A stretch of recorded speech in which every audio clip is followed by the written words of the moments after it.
je connais pas vraiment très bien le cinéma espagnol. Et donc, c'est pour moi l'occasion de découvrir un cinéma nouveau. En même temps, le cinéma espagnol, on le connaît à travers des auteurs, des grands auteurs, comme Pedro Almodóvar, ou des grands acteurs, mais découvrir un cinéma plus pointu et découvrir de nouveaux auteurs, justement, c'est quelque chose d'assez excitant. Et donc, c'est plein de découvertes. Voilà. Alors moi, par contre, je viens depuis que je suis toute petite. Enfin, c'est ma mère qui m'a trimballée dès toute petite.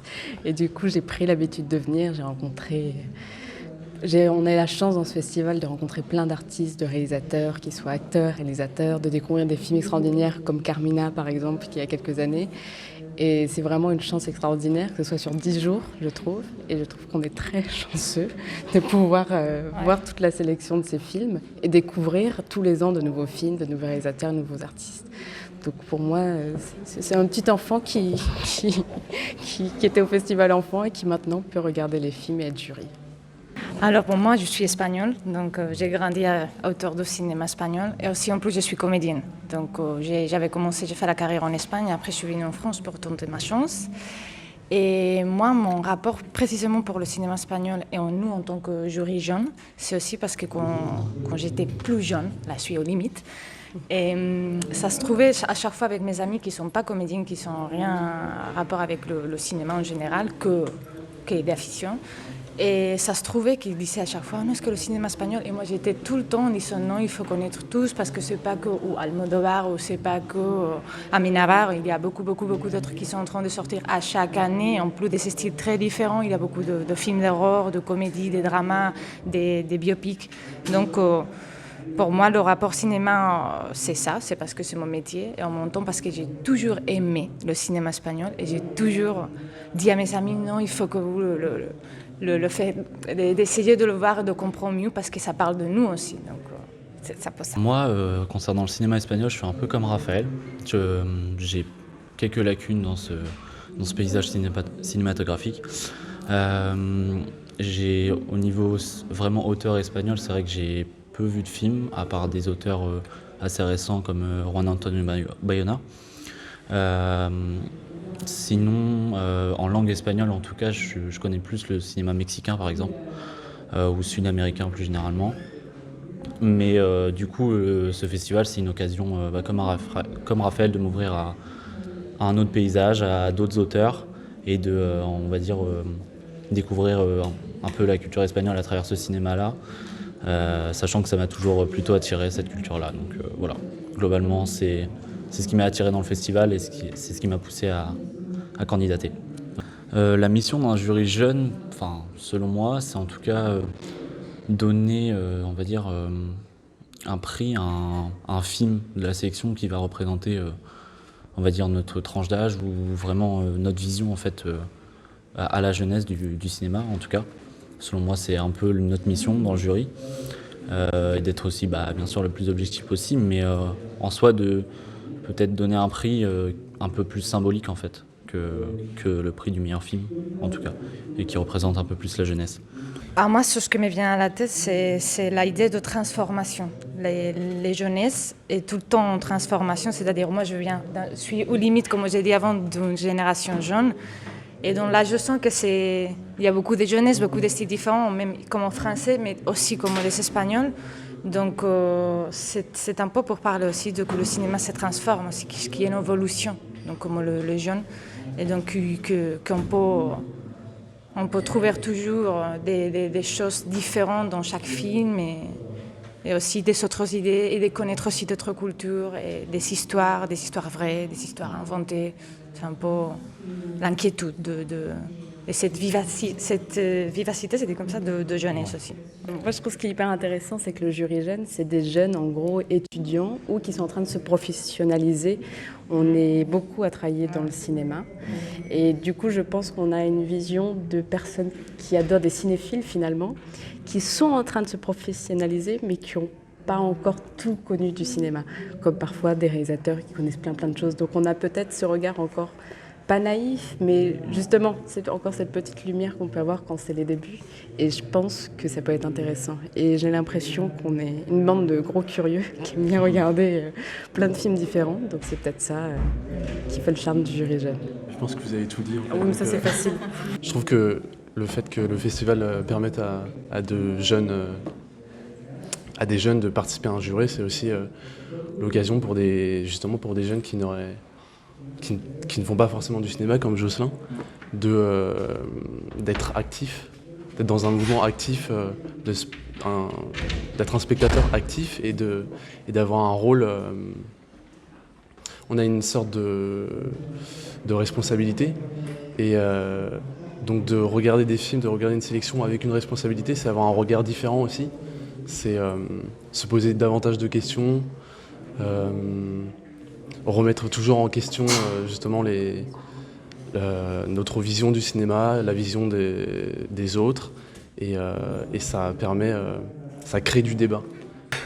Bon, je m'élance, je suis comme ça. Moi, je profite pour faire un peu le lien avec la Cosmo Rencontre qu'il a eu hier avec Boyero, ici en Cosmopolis, parce qu'il a répondu à des questions autour de ce qu'il... à partir de quoi elle fait ses critiques, quel est son critère. Et je suis bien d'accord avec lui dans le fait qu'elle parle de son avis et le plus personnel. Il ne pense pas qu'au niveau technique, parce que voilà, c'est ce qui lui plaît, c'est ce qu'elle reçoit, les sentiments, le message qu'il y a dans le film. Et évidemment, oui, il y a toujours ce qui me plaît pas, mais aussi l'histoire et les personnages. Il y a un peu tout. C'est un ensemble en fait. Nous, je pense que même quand on discute, à chaque fois qu'on regarde un film, c'est l'ensemble de tout ce qui fait le film. Les personnages, les images, la musique, l'histoire, si c'est fini ou si c'est pas fini, si c'est ouvert. Parce qu'en plus aussi, l'effet qu'il fait le jour d'après. Parce que le film, parfois, c'est pas juste quand on l'a regardé, sinon quand ça reste... Et nous, qu'on doit regarder 6 films pour faire le choix sur un, c'est vrai qu'à chaque jour, c'est comme ah oui, mais on avait vu ça ici, c'était. Donc, Non, ne pas. En fait, il faut qu'on. Enfin, pour moi, le plus important, c'est quand on sort de la salle, ne pas rester insensible. Qu'il se passe quelque chose qu'on aime, qu'on n'aime pas, mais qu'on soit touché. Que ce soit pour comme tu disais, par un personnage, par une musique. Mais si moi je sors et que je sors comme je suis rentrée, c'est que il faut être touché par quelque chose. Ça peut être. Il faut. Moi, c'est le premier critère. Après, on compare ce qu'on a aimé et on voit. Mais je pense qu'il faut d'abord être touché. Voir des avis contradictoires, c'est hyper enrichissant parce que parfois on comprend des choses qu'on n'avait pas compris, on voit des choses qu'on n'avait pas vues et donc cette notion de débat, c'est ce qui nous permet aussi de nous enrichir nous en tant que cinéaste. En film espagnol, un film qui a été important dans cette recherche de découvrir un peu plus le cinéma espagnol, qui est typique, je trouve. Moi, j'avais cité L'Orphelinat de Juan Antonio Bayona, qui est un film d'épouvante, un peu de thriller psychologique. C'est un film un peu plus... c'est moins intimiste que certains autres cinéastes, mais en tout cas, moi, il a été important pour moi dans cette recherche de découvrir des auteurs, que ce soit espagnol ou pas. Et un film très important pour ma vie qui a déclenché un peu ma cinéphilie, c'est le film Seven de David Fincher, qui a été, que j'ai vu à l'âge de 10 ans, je pense. Donc peut-être pas le bon âge aussi pour le voir, parce qu'il est assez violent, on va dire, mais en tout cas qui a déclenché vraiment quelque chose chez moi, où je voyais plus le cinéma comme juste un divertissement, et plus comme un art à part entière qui s'analyse, etc. Je sais pas, je pourrais pas dire pourquoi, mais... En tout cas, c'était un électrochoc. J'ai du mal à choisir un film espagnol. Mais c'est nous dans la tête, évidemment, Mujeres al borde d'un ataque de nervios d'Almodóvar. Et surtout aussi parce qu'il y a des femmes, quoi. Et je trouve aussi qu'il faut montrer plus les personnages de femmes. Qu'on est là, on est tout le temps là. Et ça se voit pas souvent. Et d'autres, à la Maman Monroe. Mais sinon, après, comme vous oubliez, pour moi, un de mes réalisateurs favoris maintenant, c'est Xavier Dolan. Et le dernier film qu'elle a sorti, Ma vie avec Jean Donovan, génial. Donc, génial. Donc ça, je conseille. Autant rester sur les femmes, vu qu'on est il y a de la parité ici. Moi, je pense que pour rester dans le festival espagnol, je crois que je vais reprendre Carmina quand même. Parce que je crois qu'il a impacté pas mal de personnes qui l'ont vu. Et je trouve que cette personnage de femme qui est la mère de Paco León, qui n'est pas du tout actrice et qui a été mise là au milieu du film avec, sa fille, c'est assez extraordinaire. Et s'il fallait sortir du cinéma espagnol, je prendrais Aquarius de Kleber Mendonça Filho, qui est un réalisateur brésilien. La protagoniste est Sonia Braga, aussi une brésilienne, justement une femme. Et ça parle de toute la condition assez difficile du Brésil en ce moment. Et je pense qu'il faut parler un peu politique et un peu pauvreté aussi. Elephant Man. C'est une histoire absolument cruelle et pleine de désespoir. Et donc, c'est même la première fois que j'ai pleuré et du coup que j'ai compris que le cinéma, ça pouvait aussi induire des émotions. Le film espagnol qui m'a vraiment marqué ces dernières années, c'est Tout sur ma mère, de Pedro Almodóvar. Pour moi, c'est un très grand film, universel. Merci beaucoup. Gracias.